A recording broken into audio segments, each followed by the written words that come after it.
96.5. Señores, son las 9:28 minutos. Y antes de continuar con los comentarios de don Pablo Maquine y la Bazuca, Melton Pineda, vamos a conversar con don Antonio Isacón, el ministro de Energía y Minas, y vamos a conversar con él sobre el pacto eléctrico que habría de firmarse próximamente, con algunos cuestionamientos, sobre todo del sector de don Antonio, donde él fue presidente, la gente de Herrera, que la impresión que está dando es que ahí hubo, en definitiva, un reparto. Ahí hubo un reparto del pastel, y entonces habrá un reparto para la comercialización. El Estado se va a quedar con los huesos. Mucha gente de la que estaba ahí, incluso según él ha sugerido, va a entrar en aspectos de la comercialización, y entonces me refiero al presidente de la Asociación de Industriales de Herrera, Antonio Tavares, que ha dicho eso. O sea, en resumen sería como que aquí lo que se está haciendo es algo para beneficio de los generadores, así de duro. Y de otras áreas del sector privado. No, pero seguir todo descuartizando el sector. Sí. Nos llamó la atención. Buenos días. Bienvenido a esta juventud. Yo tengo una ventaja en este programa, que aquí no estoy solo con un grupo de comunicadores, sino con un think tank. Gracias.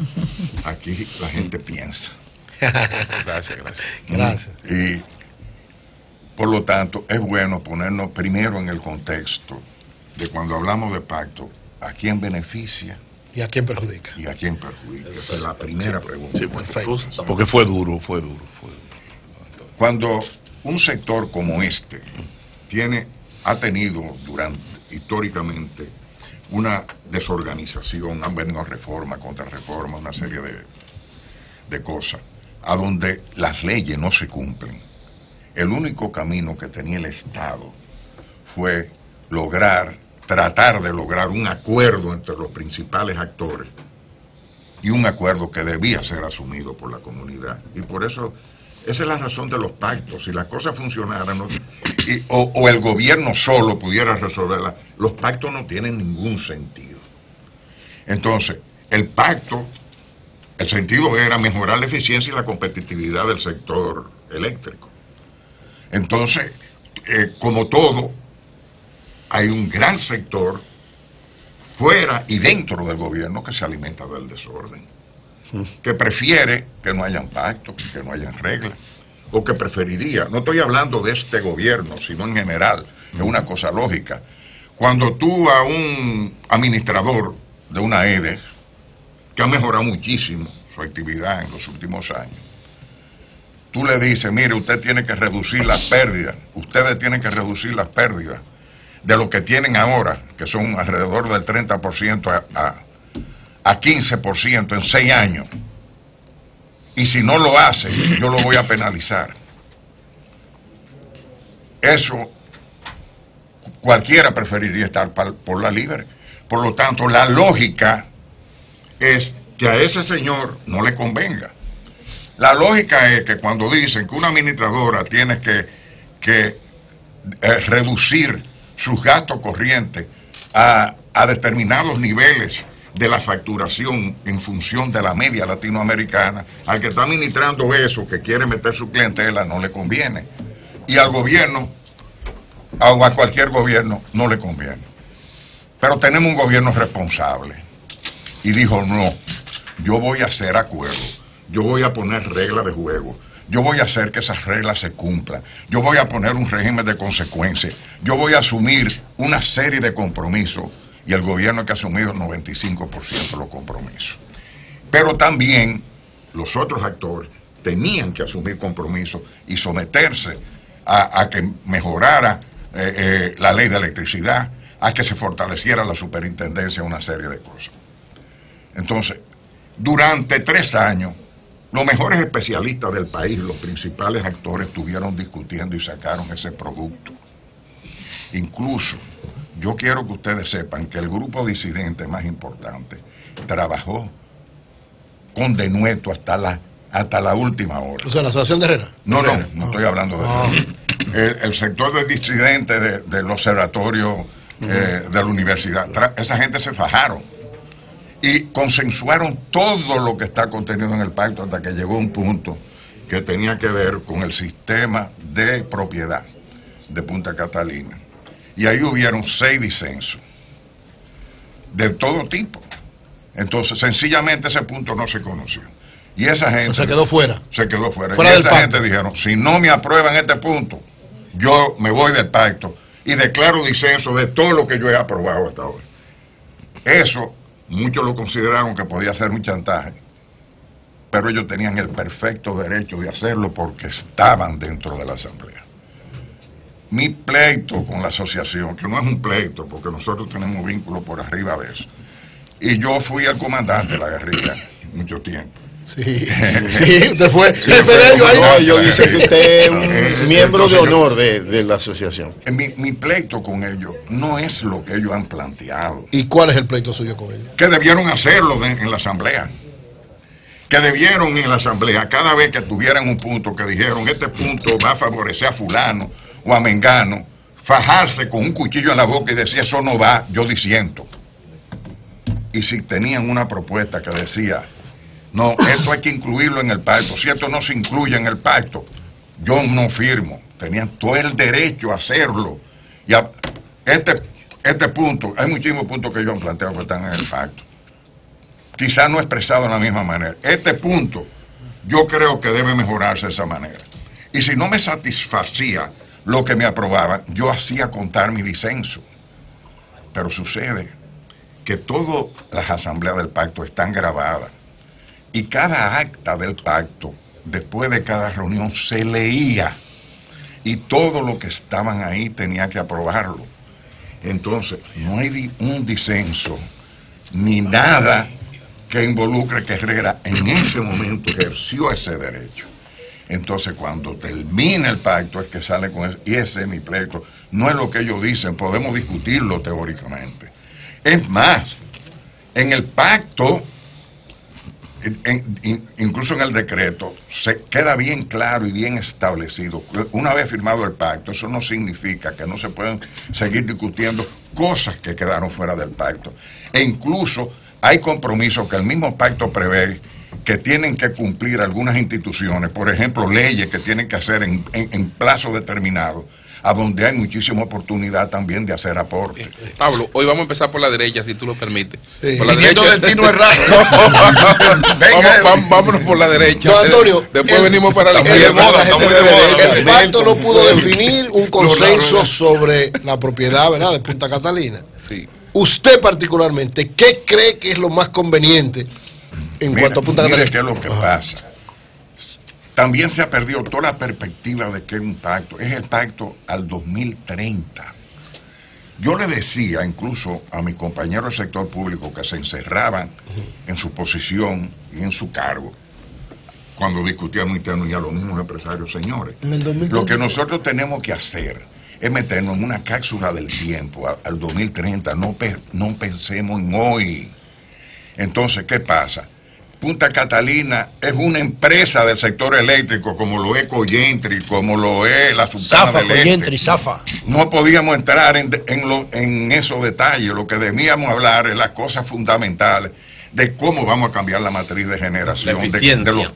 No solamente del diagnóstico, los objetivos, sino de los cómo. Sí, pero don Antonio, vendérsela al sector privado, asociarse con ellos, quedarse al Estado. Lo que planteó el Estado es que en este periodo, y por muchísimos motivos que yo le puedo decir, eso le estoy hablando de la posición del Estado, que muchos del sector privado la comparten. ¿Cuál es la posición? La posición del Estado es que él va a terminar Punta Catalina, porque Punta Catalina es un medio de negociación. ¿Y después que cuando esté establecido Punta Catalina, el Estado va a decidir en función de la conveniencia del país qué hará y cómo se administrará. Ok, muy bien. En ese sentido de Punta Catalina, ya el administrador de sede dio como un hecho que vamos a arbitraje internacional por el tema del costo, por el tema de del monto no contemplado en principio. Su valoración en ese sentido. ¿Entiende usted que es sabio someterse a un arbitraje internacional ante ese proceso? Y en segunda instancia, ya está hecho el pacto, no se ha firmado, pero ya el pacto se hizo, se negoció, tenemos 3 años en eso. ¿Tiene sentido un pacto cuando hay una ley de electricidad, cuando hay una serie de normativas que han de regir el sector eléctrico y que no las hemos cumplido? Voy a comenzar por ahí. Casualmente lo que justifica el pacto es que en un país con tan baja institucionalidad como la que tenemos, a donde hay un irrespeto a la ley tradicional, a donde a veces hasta el propio Estado se delinque en el incumplimiento de las leyes, se hace necesario contar con estos instrumentos que aumente la capacidad. Porque llega un momento que un grupo de hombres, un partido, un hombre, no tiene la capacidad de manejar un problema de una magnitud y requiere del compromiso de la gran mayoría de la población, o sobre todo de los actores principales. Desde el momento que se llama un pacto es porque las leyes, las administraciones y todo son insuficientes o han sido insuficientes, porque el problema fundamental que tiene este país es la institucionalidad, las debilidades institucionales que tenemos en todos los sentidos. Ahora bien, el pacto nos va a ayudar a fortalecer la institucionalidad. Por eso, cuando yo hablo con los políticos de oposición y le digo, ¿a quién ustedes creen que beneficia el pacto? ¿Al gobierno? Que probablemente, si fuera irresponsable, se sentiría mejor sin pacto. ¿O a ustedes, aunque sea un pacto imperfecto, que cuando ustedes, si creen que pueden llegar a poder, van a recibir una casa un poco más ordenada, un poco más limpia? Claro. ¿Qué ustedes prefieren? Que le ayudemos a quitar los problemas hoy, no importa el costo político que tenga para el gobierno, y que ustedes reciban una cosa, aunque imperfecta, mejor. Por eso yo soy partidario también del pacto fiscal y discuto adentro del gobierno. Y el pacto fiscal le conviene al gobierno y le conviene sobre todo al que pretende estar en el poder en un momento dado. Y lo del arbitraje de Punta Catalina que le preguntó. Entonces, esos son instrumentos que están en los contratos. El caso Punta Catalina, mi opinión es que eso debe terminarse ya. Hacer el esfuerzo de terminarse. Y que todos los problemas que se plantean se discutan en la justicia, en arbitraje, en lo que fuera. Pero el país lo primero es quitarse ese problema, acabar con esa planta, porque eso va a mejorar la matriz eléctrica. Estamos mejorando mucho la matriz eléctrica, al punto que estamos en el primer lugar en el Caribe en cuanto a diversidad en la matriz. Tenemos que trabajar duro en los renovables, tenemos que trabajar duro en muchas cosas. Tenemos muchísimas carencias. El problema es que tenemos que enfrentarlas. José.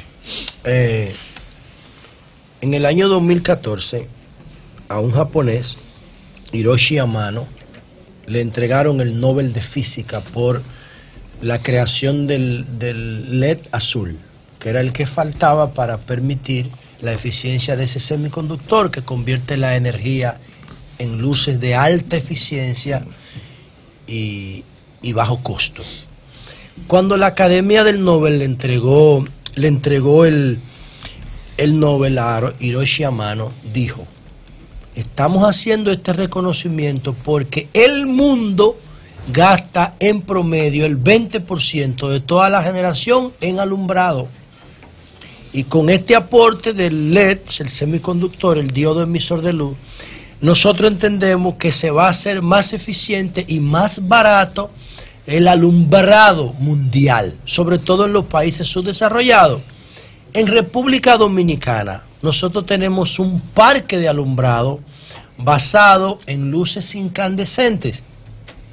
En los bombillos que están en todos los supermercados y en todas las tiendas y en toda la vaina. En fluorescencia y menos en LED. En ese pacto eléctrico se ha tomado en cuenta la calidad y la eficiencia del alumbrado. Ese es uno de los puntos clave. Y llegó un momento que lo que nos planteamos fue hacer un pacto, lo que le llamamos un pacto dentro del pacto. Porque es un problema que tiene dos actores, los ayuntamientos y las redes. hay una serie de discusiones en cuanto a lo que tienen que otorgar los ayuntamientos para el alumbrado público y las diferencias y las crisis que se hay entre los ayuntamientos pequeños, que ese dinero no le da a los grandes que les sobra. Muy poco. Entonces hay que hacer un pacto.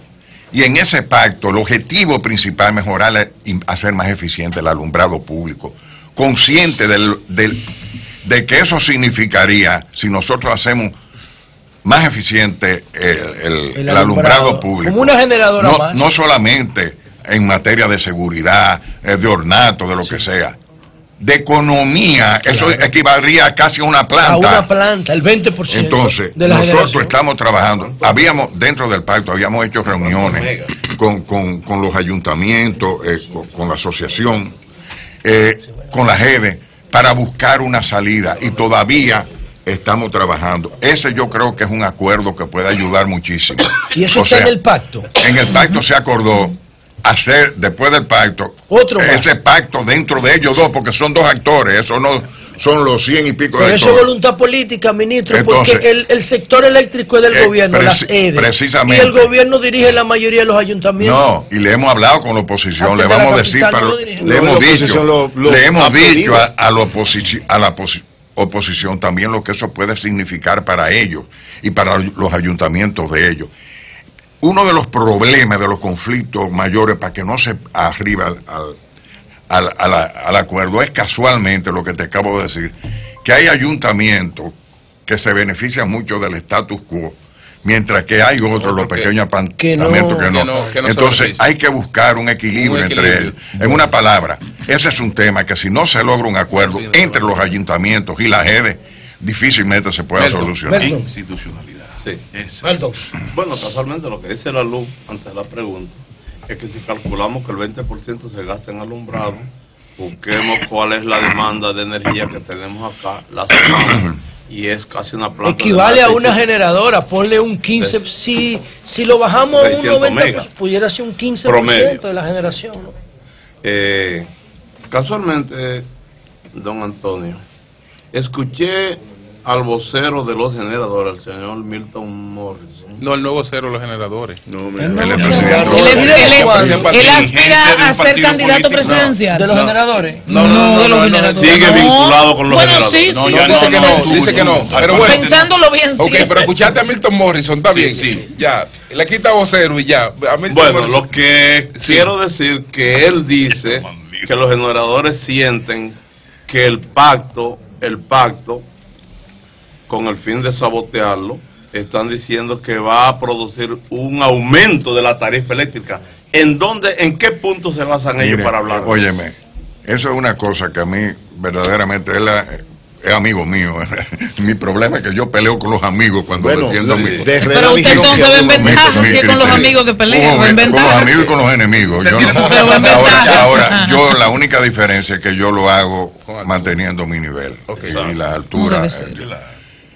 En el pacto está contemplado lo siguiente: el compromiso que ya le dije de reducir las pérdidas al 15% en 6 años, al 22%. Y hay una tabla dentro del pacto de cómo se va a producir esa reducción cada año y cuánto se tiene que reducir. Entonces, automáticamente se produzca esa reducción. En el sistema tarifario se va a producir una reducción en la parte que tiene que ver con las pérdidas que está contemplado en el régimen tarifario. ¿Sin prender a Punta Catalina? No, digo, eso no tiene nada que ver. Tú tienes que bajar la pérdida. Tú tienes que bajar la pérdida en 6 años, llevarla al 15 y está en 30. Entonces, e incluso se plantea que si tú no cumpliste la meta, por lo menos tú vas a tener que reducir el 2%. Entonces, a nivel del régimen tarifario, es absurdo decir que el pacto plantea que van a aumentar. Ahora, él habló de la tarifa técnica. Ustedes no saben lo que significa la tarifa técnica para un país de pobreza eléctrica como nosotros. La tarifa plana no se puede aplicar. Hay un sector que, por más eficiente que sea el sector eléctrico, y eso lo estudiamos profundamente en el ministerio, estudios serios que hemos hecho, por más eficiente que sea el sector eléctrico, hay un sector de la población tan pobre que no puede pagar el servicio y tiene que haber no se puede ver solo con un criterio racional y empresarial y técnica, es entonces, una institución social. pública. Entonces, para ello va a haber siempre un subsidio. Ahora, el pacto lo que contempla es que el subsidio, en la medida que mejora el sistema, el subsidio se va focalizando, porque no es justo que a mí me subsidien. No, ni a ninguno de los que estamos aquí. Ni a mí tampoco. Entonces tiene que ser individualizado. Va socializado. Y le voy a decir otra cosa que contempla el pacto, porque lo que me molesta a mí, que hay gente que habla del pacto, pero no lo ha leído. No lo ha leído. Una de las cosas que plantea el pacto, la luz que no esto te va a gustar. Vamos a ver. Que la factura eléctrica, y ahí está diagramada, va a venir con todos los componentes. Cuando te llega una factura, te va a decir, esto es por la energía, esto es por la deficiencia, ahí está. Pero hay un capítulo abajo, que es subsidio, que te dice a ti, tú estás subsidiado por tanto en este mes. Y en función de los costos variables, de lo que está metiendo el gobierno, te dicen, tú consumiste tantos kilos y de ese kilo hay tanto que te subsidió el gobierno, porque el costo de la energía debe ser tanto y tú estás pagando tanto. Está ahí, se va a expresar en la factura. Pero se va a expresar también en la medida que se vaya aplicando ese sistema de focalizar el subsidio. El que no está subsidiado, ni es subsidiado, va a salir cero.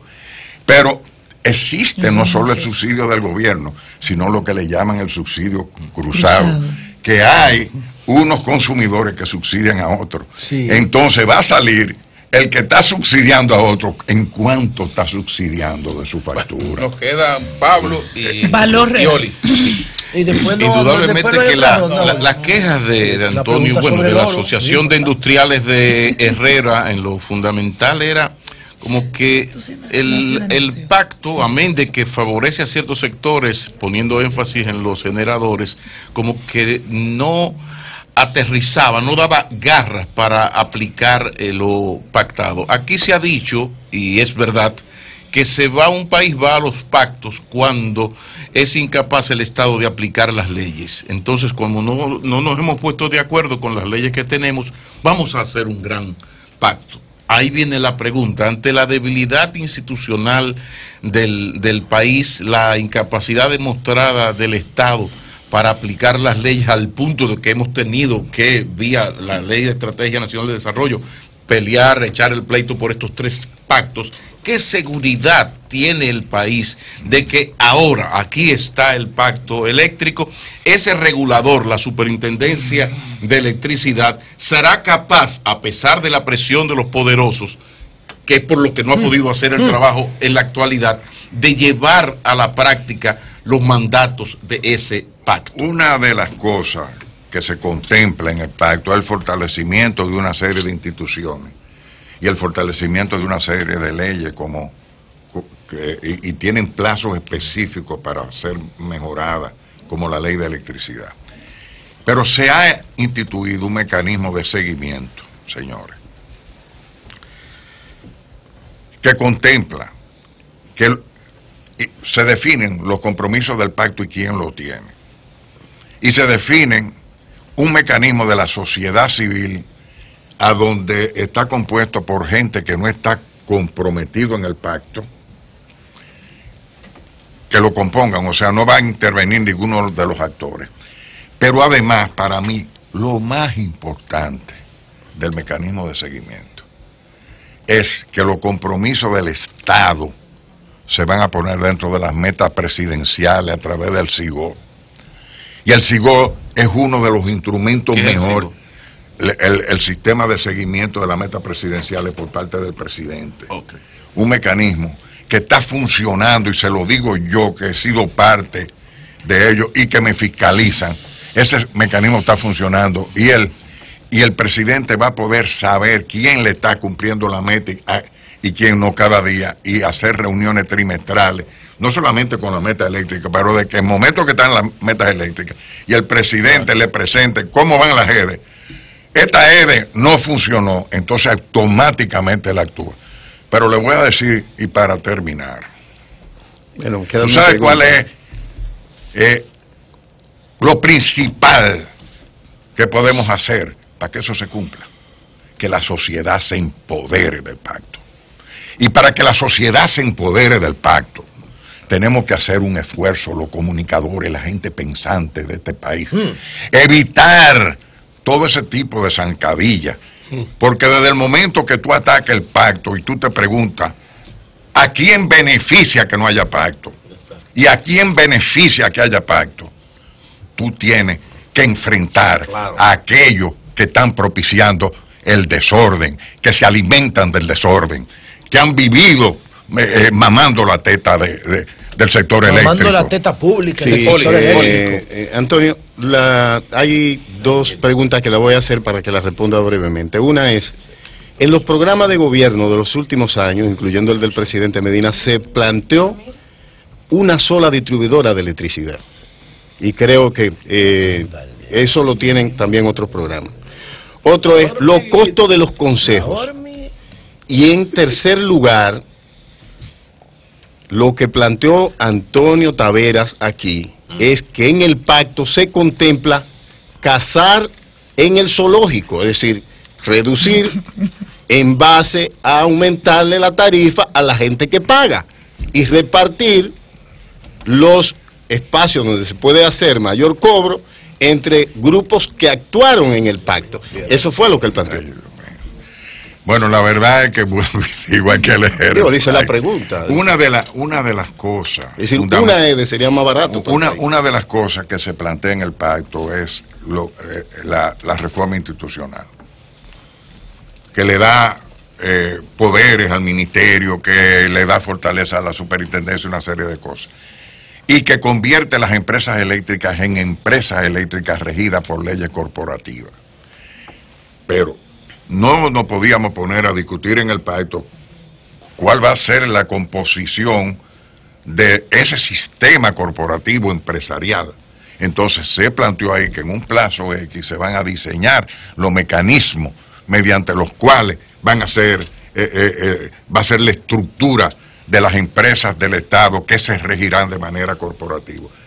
En la pregunta del aumento y la cosa de la tarifa, él dice yo creo que en el pacto se registra, dice Antonio Taveras, que en el pacto se registró un aumento de tarifa, incluso entrando el pacto en vigencia hay mismo un aumento. Eso es falso, pero ahí están las tablas. Esa parte yo se la leí a él aquí, sí. y era distinta a lo que él dice. Ahí está el pacto, está bien, eso fue lo que expliqué, cómo es el desmonte, cómo se expresa el desmonte en el régimen tarifario, y hablé de algo que no se habla, que es la única posibilidad de que en algunos sectores pueda haber aumento de tarifa en la medida que se vaya mejorando el sistema y se implemente el subsidio focalizado.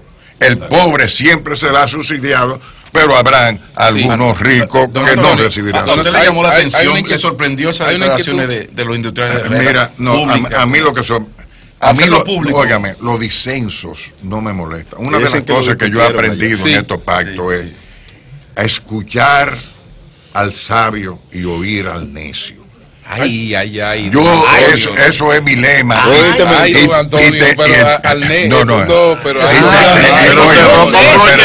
¿Cómo se llama?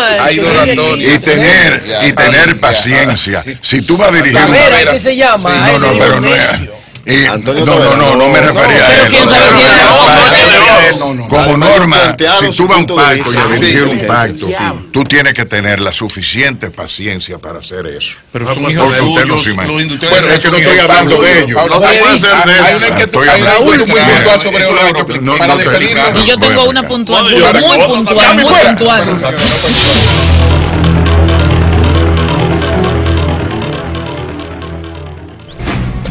¿Quieres sintonizar a Sol desde tu móvil? Descarga ahora la nueva app de Sol. Búscala en tu Google Play o App Store. Sol 106.5, también en tu dispositivo móvil. Somos la más interactiva.